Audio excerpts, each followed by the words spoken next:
이 1816년 2차 중앙은행이라고 부르는 은행이 새로 만들어졌다라는 네. 이제 말씀드렸고요. 그다음에 이제 그런데 그러면 이 중앙은행에서 화폐 발행 권한을 누가 가질 거냐라는 음. 걸 둘러싼 논란이 이어졌다라고까지 말씀을 드렸습니다. 네네. 근데 이제 이 은행과 더불어서 이 미국 사회에 큰 변화를 주는 시기가 이 시기예요. 왜냐하면 은행에 대해서 그 큰 반감을 가진 앤드류 잭슨 대통령이라는 분이 1829년 취임했다라는 말씀도 그때 드렸죠. 앤드류 잭슨 대통령은 왜 이렇게 은행에 반감을 갖고 있었을까요? 이 앤드류 잭슨 대통령은 7대 대통령입니다. 미국의 7대 대통령인데 이 영국 미국 영미 전쟁의 영웅이에요. 뉴 올리언스 전투에서 영국군의 대승을 거두면서 미국이 이제 확실하게 그 영국을 제압하는 그런 모습을 보여줬죠. 네. 근데 이 앤드류 잭슨 같은 경우는 기존의 대통령들과 달리 제대로 된 교육을 받지 못했어요. 그리고 고아로 컸습니다. 오. 요즘 말하면 흑수저죠, 정말. 아, 그러네요. 예. 그래도 이제 잘 컸는데 커서 다른 사람하고 이제 여러 가지 일을 하다가 채무 보증에 휘말려 가지고 고생을 많이 했습니다. 아. 그래서 이 문제를 해결하는데 15년이 걸렸어요. 아, 그러면 반감을 가질 수밖에 없겠네요. 예. 그러다 보니까 이제 은행에 대한 이제 아주 노골적인 반감을 갖게 되는 거죠. 이 잭슨 대통령은 그러다 보니까 이제 흑수저 출신이시다 보니까 이 밑에 사람들의 요구를 이제 잘 수용을 했던 거죠. 그래서 참정권을 확대하고 법관의 권한을 축소하고 한편으로는 이제 자유방임주의 정책을 이제 중시를 했어요. 네. 그러면서 이제 개인의 이익을 존중하기 위해 동등한 기회를 부여하는 것이 중요하다. 두 번째로 중요한 거는 하지만 거기에 정부가 개입을 하거나 간섭하면 안 된다. 아. 그러니까 내버려 둘 테니까 알아서들 잘해보세요. 뭐 네. 이런 스타일이었던 거죠. 근데 이제 잭슨 대통령의 이런 입장에서 보면 소수의 자본가들이 운영하고 있는 2차 중앙은행은 독점과 특혜의 대상이다라고 이제 판단이 되는 거죠. 오. 쟤네들은 저 은행 하나 가지고 온갖 돈을 다 버네. 그렇지. 안 그래도 지금 인식이 안 좋은데. 네. 그러면 앤드류 잭슨 대통령이 그 중앙은행을 없앴나요? 결과적으로는 그렇게 된 거죠. 이 다시 좀 시간을 거슬러 올라가 보면 이제 영미 전쟁이 끝난 후 1819년 미국에는 이제 공황이 찾아왔어요. 공황이 찾아오면 지금은 그렇죠. 어떡하죠? 경기가 안 좋아지면 중앙은행이나 정부가 막 돈을 풀죠. 근데 2차 중앙은행은 이제 반대로 경기가 안 좋아지니까 대출해준 돈을 못 갚을까 싶어가지고 대출금을 막 회수를 했습니다. 흔히 잘 쓰는 말로 비 올 때 우산을 뺏는 거죠. 어머. 그러면 상황이 더 안 좋아졌을 텐데요. 그렇습니다. 그러다 보니까 이 잭슨 대통령은 화폐 발행권을 은행이 주면 안 되겠어. 이거를 의회가 직접 가져와야 돼. 국가가 직접 하는 게 최고일 것 같아. 이렇게 생각을 이제 했던 거죠. 그래서 잭슨 대통령이 자기들한테 반감이 있다는 이제 사실을 확인한 이제 이 제2차 중앙은행은 의원들을 상대로 열심히 로비를 했습니다. 그래서 원래 20년으로 이제 부여됐던 설립 기간을 더 연장하는 이제 법안을 만들어 가지고 승인을 받았어요. 의회를 통과시켰어요. 그럼 어떻게 돼요? 통과시켰는데 대통령한테는 또 마지막 방패가 있죠. 거부권이라는. 어머. 예. 거부권 행사했겠네. 거부권 행사를 했습니다. 그래서 거부권을 딱 행사를 하고 나니까 2차 중앙은행은 이제 20년 기간이 이제 딱 정해져 버린 거죠. 그러니까 시한부 이제 생명이 됐던 거죠. 그럼 1차 중앙은행이 없어졌을 때 은행들이 돈을 막 발행을 했었잖아요. 예. 그럼 또다시 은행들이 마음대로 돈을 막 발행하는 시기가 오게 된 건가요? 맞습니다. 다시 또 소규모 은행들이 난립해서 또 역시 이제 돈 찍어내는 장사를 하기 시작한 거죠. 네. 그래서 1829년에 300개였던 이제 주에서 설립했던 주립은행이 1837년이니까 788개로 늘어났어요. 많이 늘었네. 그러니까 은행들은 이익 확대를 위해서 돈을 최대한 많이 찍어내려고 하고 그러다 보니 돈 가치는 떨어지는 인플레이션이 그렇죠. 또 발생하는 거죠. 이렇게 돈이 시중에 넘쳐나는데 돈의 가치가 떨어질 수밖에 없죠. 그렇습니다. 이 돈의 가치가 떨어지니까 또 사회가 혼란스럽죠. 그래서 당시 잭슨 대통령은 기습적으로 이제 정화 유통령이라는 걸 선포했어요. 쉽게 말씀드려가지고 당시에는 서부 개척 시대이기 때문에 네. 이 국가가 땅을 이제 막 팔았죠. 그러면 누구나 저렴한 비용으로 큰 농지를 살 수 있었는데 예전에는 은행에서 발행한 지폐로 받았는데 이때부터는 무조건 금화나 은화만 받는다. 라는 거죠. 왜냐하면 서부 지역 토지를 둘러싼 투기 그리고 이제 화폐 남발이 너무 많았기 때문에 이걸 네. 막기 위한 조치였는데 사람들이 이제 이 조치가 내려지니까 은행에 몰려가서 그러면 내 지폐를 다시 놓고 빨리 금과 은을 내놔라. 그렇겠다. 예. 그러니까 은행들은 여기 맞춰서 이제 금과 은을 조달하려고 노력을 하다 보니까 금리가 상승하는 거죠.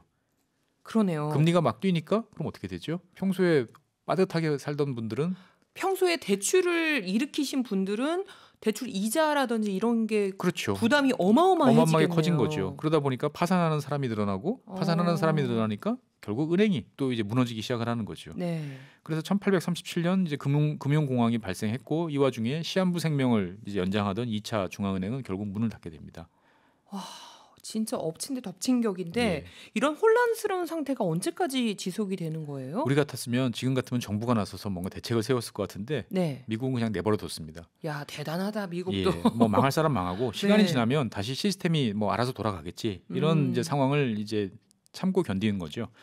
그래서 결국 이제 1860년 남북 전쟁 직전에 미국에서는 16,000개의 은행이 있었어요. 이 16,000개의 은행이 발행한 은행권, 즉 돈이죠. 화폐가 7,000 종류에 이르렀고요. 당연히 이제 위조 지폐도 많았습니다. 위조 지폐만도 알려진 게 한 500종이 넘다 보니까 사람들은 이제 책자를 갖고 다녔어요. 아, 이거는 위조 지폐. 이 지폐는 어느 은행에서 발행한 거. 이런 식으로 구별할 수 있는 책자들을 또 다 들고 다니면서 거래를 했다라는 기록이 있을 정도예요. 야, 지금만 해도 은행 종류 이렇게 뭐 이체를 하려고 송금을 하려고 보면 예. 은행 종류가 그렇게 많은 거가 여기에 비하면 정말 적은 건데도 정말 적은데도 지금도 이렇게 은행 왜 이렇게 은행이 많아 그렇죠. 하거든요. 증권사도 생겨가지고 이제 많아져. 증권사까지 생겨가지고 이거 너무 많아 하는데 이때는 뭐 와 책을 가지고 다닐만 했네요. 예.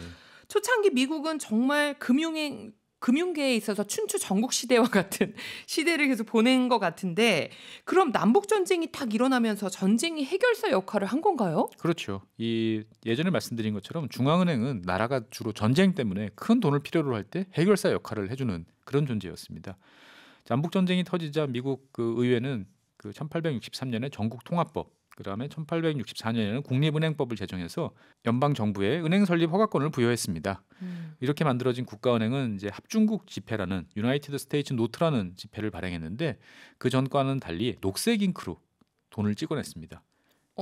그래서 그린백이라는 이제 별명이 붙었죠. 지금도 미국 달러는 녹색이잖아요. 그럼 그렇습니다. 그때부터 시작된 건가요? 예, 그렇게 보시면 되겠죠. 어머 신기하다. 예, 일단 이제 그린백을 이제 찍어내 가지고 전쟁을 치렀는데 전쟁이 생각보다 길어지다 보니까 너무 많이 발행해 가지고 미국 전체 전쟁은 이겼지만 이제 큰 또 인플레이션이 예. 왔겠네요. 그래서 이제 전쟁이 끝나니까 이거를 인플레이션을 이제 막아보려고 미국 재무부는 이 돈을 금화로 바꿔주겠다라고 이야기를 했어요. 네. 근데 정작 이걸 환영할 것 같았던 병사들과 농민들은 이제 반대를 했습니다. 돈을 은화로 바꿔주면 좋은 거 바꿔주면 아니에요? 오히려 든든하고 좋을 것 같은데 왜 반대했어요? 그 동안에 이제 경험을 해보니까 이 지폐가 아닌 금화를 기준으로 삼으면 이 시중에 유통되는 돈이 줄어드는 거예요. 그러면 요즘으로 말하면 이제 디플레이션이 이제 발생하는 거죠. 그러면 경기는 안 좋아지고 반대로 갚아야 될 부채는 더 늘어나는 상황이 온다는 것을 그 동안의 경험으로 이제 다 터득을 했던 거죠. 그러니까 차라리 이 농민이나 이 병사들은 오히려 지금 빚을 지고 있으니까 인플레이션이 좋은 거예요. 돈 가치가 떨어지는 게. 네. 그래서 뭐 어정쩡하게 이런 금화, 그다음에 그린백이 공존하는 시스템이 1879년까지 유지가 됐었습니다. 1863년에 뭐 프랑스, 영국 이런 이제 유럽의 주요국 대표들이 파리에서 만났어요. 파리에서 만나가지고 뭘 약속을 했냐면, 자 이제 각국 돈들을 다 금을 중심으로 결정을 하자라고 이야기를 했던 거죠. 네. 흔히 말하는 이제 금본위제가 이때부터 등장한 겁니다. 금본위제. 예. 그래서 전 세계가 이제 금본위제로 움직이다 보니까 미국도 1873년부터는 이제 은화를 만들지 않고 금화만 만들기 시작을 했어요. 그리고 1878년에는 그동안 미루고 있던 그린백을 금화로 바꿔주는 이 작업을 본격적으로 진행하면서 이제 그린백은 금화와 동등한 자격을 이제 인정받게 되는 거죠. 아니 근데 금화로 바꿔주면 좋긴 하거든요. 그렇죠. 근데 금의 단점이라면 단점이 유한하다라는 거잖아요. 그렇습니다. 만약 금이 사라지면은 어떻게 되는 거예요? 이 미국이 믿던 게 있었죠. 1849년에 캘리포니아에서 금이 많이 발견돼서 미국 입장에서 봤을 때는 그래 우리도 금본위제 해도 충분해라고 생각을 했는데 네. 막상 금본위제를 하기에는 사실 금이 좀 부족했습니다. 그래서 금본위제를 시작하자마자 이제 금이 부족하니까 네. 돈이 부족해지고 결국 디플레이션이 발생을 했던 거죠. 그래서 이 와중에 이 힘겹던 농민들이나 이런 분들이 금이 아닌 은을 사용하면 될 거 아니냐라는 요구가 증가했고 이러한 갈등을 배경으로 만들어진 이 동화가 오즈의 마법사다라고 예전에 말씀드렸었죠. 네, 퍼즐이 맞춰지네요. 네. 그때 결국 문제를 해결한 건 다른 지역에서 금이 발견되었기 때문이라고 또 들었거든요. 맞습니다. 저 머나먼 아프리카. 그래서 1885년에 남아프리카 공화국 그리고 미국이 러시아로부터 사들였던 알래스카 등에서 대규모 금이 발견되면서 금 부족 사태는 이제 일단락되게 됐습니다. 그래서 통화가 넉넉해지니까 이때부터 미국의 산업은 본격적으로 성장하기 시작을 했고 우리가 알고 있는 대규모 인수합병 등을 네. 통해 가지고 거대한 재벌들이 등장하게 됐습니다. 이때 미국은 이 유럽하고 이 무역을 해야 되는데 달러 대신 파운드를 사용했어요. 아무래도 파운드가 세계를 이제 지배하는 통화였으니까. 네. 근데 이 과정에서 수수료, 대출이자 등 각종 명목으로 막대한 돈이 이제 영국으로 흘러 들어가게 된 거죠. 그래서 미국 입장에서 봤을 때는 파운드를 사용하니까 이 안정된 교역을 하는 건 좋은데 미국 내에서 이 금융과 관련되는 문제가 생기면 대처하기가 곤란한 거예요. 중앙은행이 없으니까 화폐량을 조절할 수가 그러네. 없었던 거죠. 그러네요. 중앙은행이 없으니까 이런 식으로 여러 가지 문제들이 또 발생을 하네요. 예. 이런 문제들을 어떻게 대처해 나갔어요? 이럴 때는 중앙은행 역할을 돈 많은 은행가들이 대신했어요. 개인들이 그 중앙은행 역할을 대신했다라고 생각하시면 됩니다.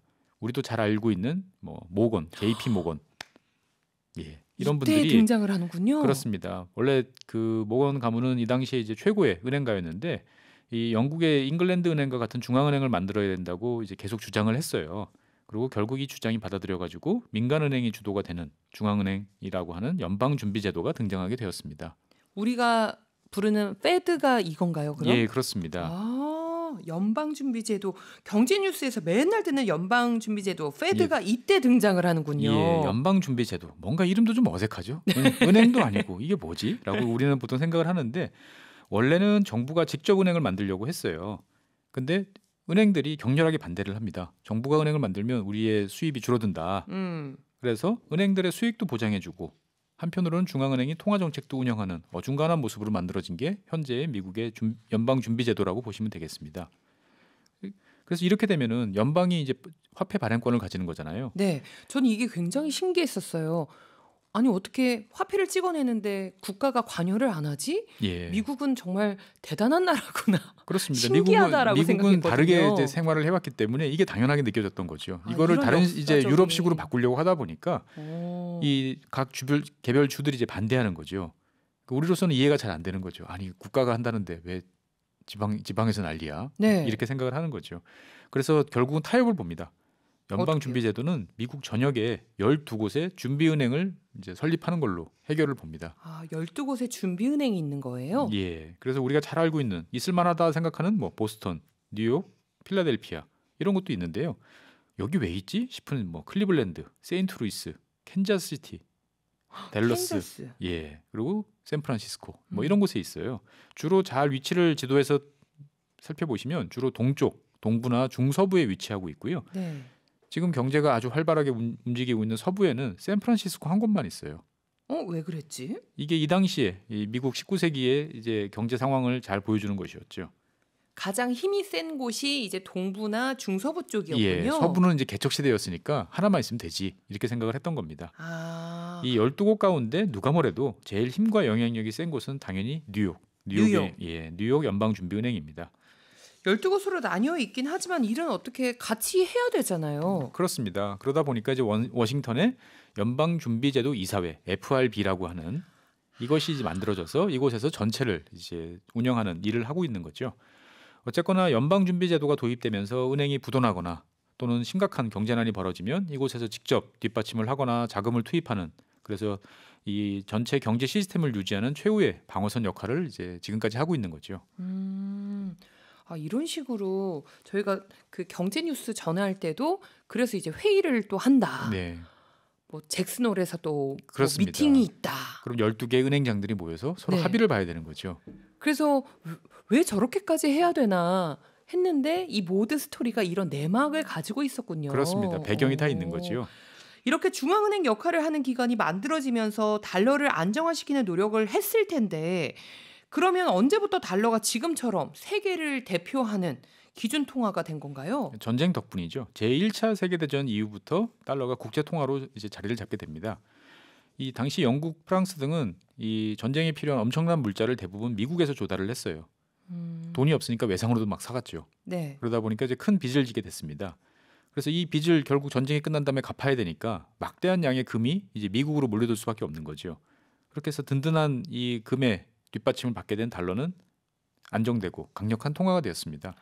금이 많으니까 확실히 그렇습니다. 안정적으로 그래 가져와 금으로 바꿔주면 될 거 아니야 이렇게 되는 그렇죠. 거죠. 자신 있게 이야기할 수 있는 나라가 이제 미국밖에 없는 이제 그런 상황이 됐던 거죠. 네. 그래서 2차 세계대전 이후에는 다시 한번 미국은 이제 국제통화기금 IMF죠. 그리고 세계은행 등을 만들었고 이 과정에서 달러는 금 1온스와 35달러를 교환한다. 달러라는 유일한 이제 통화가 된 거죠. 그러면 지금도 달러 가져가면 은행에서 금으로 바꿔줘요? 안 그러죠? 지금은 안 되죠. 이 1970년대 초까지는 이제 달러는 금으로 교환이 가능했어요. 그 당시까지는. 참 신기한 시대였네. 예, 각국 중앙은행이 달러를 모아가지고 미국으로 보내주면 이걸 바꿔줬는데 이 1971년쯤 되니까 더 이상 교환이 불가능한 상황이 됐어요. 전 세계로 풀려나간 달러가 많아져가지고 더 이상 뒷받침을 할 수가 없었던 거지요. 그래서 1971년 8월에 닉슨 미국 대통령이 달러와 금의 교환 불가를 선언합니다. 이제 더 이상 안 바꿔줍니다라고 이제 이야기를 한 거죠. 네. 이때부터 달러는 이제 금과 관계없이 발행되는 화폐가 된 거죠. 말 그대로 신용화폐가 된 겁니다. 네. 그래서 금이라는 기준점이 없어지니까 이 각 국가의 통화들은 이제 환율을 바꿔주는 비율이 이제 환율인데 환율이 요동치기 시작을 했고 외환 시장은 매일매일 변화하는 이제 그런 모습을 지금까지 보여주고 있는 거죠. 아, 그래서 우리가 해외에 나갈 때 쉽게 가지고 나가는 이제 달러에는 이제 이렇게 많은 우여곡절이 있다라는 점들을 기억하시면 좋을 것 같습니다. 그냥 저희가 쉽게 생각해서 달러 하면 왠지 처음 만들어졌을 때부터 국제의 기준 그렇죠. 통화였을 것만 같은 그런 느낌이 있는데 이렇게나 많은 우여곡절과 그렇습니다. 한많은 사연과 한많은 사용과 수많은 사람들의 눈물이 녹아 네. 있는 그 통화가 이제 달러다 이렇게 생각하시면 되겠습니다. 그렇군요. 이제는 달러 볼 때 좀 다른 시각으로 한 번쯤 봐야겠어요. 새로운 세상을 듭니다. KBS 오디오 이 지식